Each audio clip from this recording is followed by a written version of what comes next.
All right, today we are diving deep. We're going to trace one of the most intense philosophical journeys of the 20th century, Martin Heidegger's lifelong obsession with answering one single gigantic question. What does it actually mean to be? Let's get into it. So, start with this question. Just think about it for a second. When you're completely alone, no one to impress, no one watching, who are you? Now, this isn't just some random late-night thought. For Heidegger, this is ground zero for his entire philosophy. He realized that for most of us, most of the time, the answer is, well, it's not really about us at all. See, to understand where Heidegger ends up, you first have to get a handle on the problem he started with. And that problem is something he called the they self. That's the version of us that kind of runs on autopilot every single day. Heidegger gave this a name, a famous one, das Man, which basically translates to the they. Now, this isn't a specific group of people plotting against you. It's more like a vague public pressure that's just there. It's the they in, they say you should get a stable job. It's the one in, well, one doesn't wear that to a wedding. It's the constant background hum of public opinion that, whether we like it or not, shapes our lives. And this has a pretty stark result. In his masterpiece, Being and Time, Heidegger puts it bluntly. Everyone is the other, and no one is himself. Oof. What he means is, in the world of das Man, we're always measuring ourselves against this anonymous average.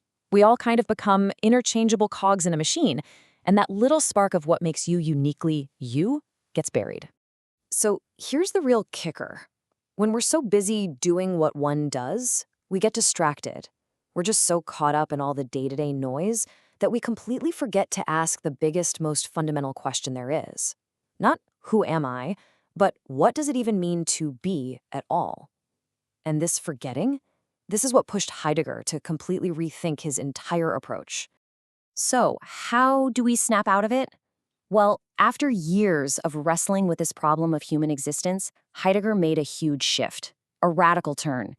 He stopped focusing just on us and started looking at the very strange, mysterious way that being itself even shows up in our world.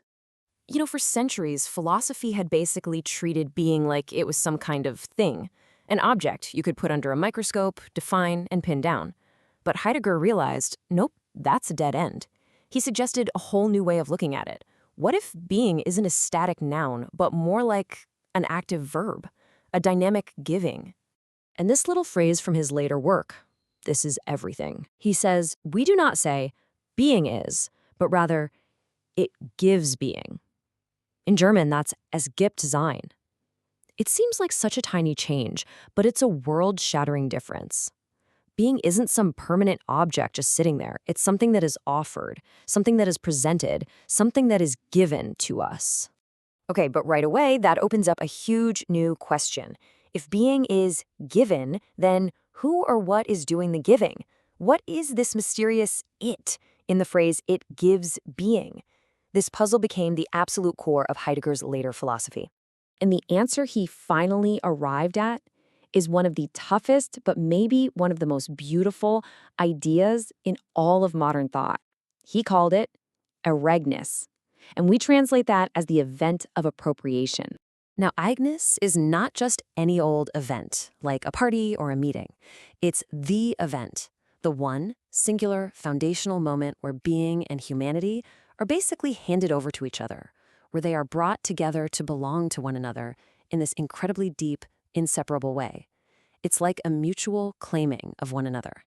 To really get the feel for this, you have to look at the German word itself. Ereignis has the word eigen inside it, which means own. So it has this sense of making one's own or appropriating. But get this, it also has an echo of an old German word, eräugen, which means to catch sight of. So Ereignis is both a mutual claiming and a mutual revealing, all wrapped up in one. And this right here, this is the absolute core of Heidegger's final vision.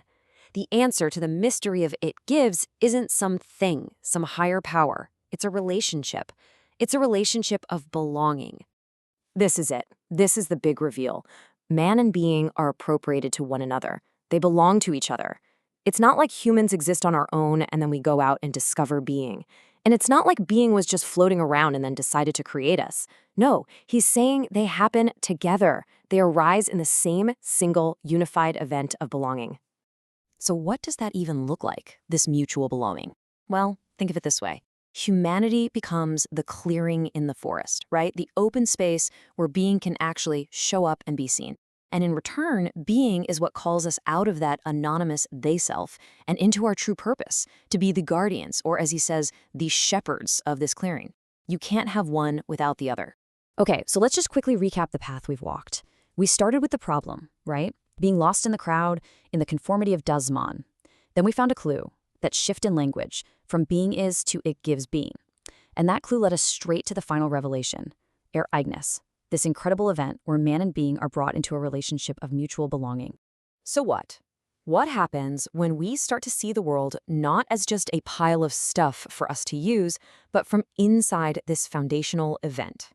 Well, the implications are absolutely massive. I mean, thinking this way could change everything.